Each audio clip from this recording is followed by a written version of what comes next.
મુન્દ્રાના સિરાચા ગામે અદાણી પરિવાર આયોજિત શ્રીમદ ભાગવત કથાના ચોથા દિવસે લાલા ફિલ્મના કલાકારોની ઉપસ્થિતિમાં ભગવાન શ્રી કૃષ્ણ જન્મોત્સવની વિશેષ ઉજવણી વ્યાસપીઠ ઉપરથી કરવામાં આવી હતી. મોટી સંખ્યામાં સંતો, મહંતો અને લોકો ઉમટી પડ્યા હતા. 10,000થી વધુ લોકોએ કૃષ્ણ જન્મોત્સવની સાક્ષી બન્યા હતા.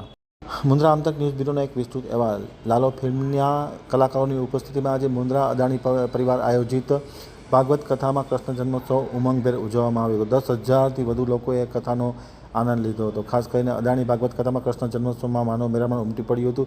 લાલો ફિલ્મની સ્ટાર કાસ્ટ બની આકર્ષણનું કેન્દ્ર. લાલાના જન્મોત્સવમાં લાલો મૂવીની ટીમ આવી અને હૈયું ભીડાય તેટલું માનવ મેરામણ ઉમટી પડ્યું હતું. અને ખાસ કરીને કીર્તિદાન ગઢવી, દેવરાજ ગઢવી, પિયુષ મહારાજે સંતવાણીની રમઝટ બોલાવવામાં આવી હતી.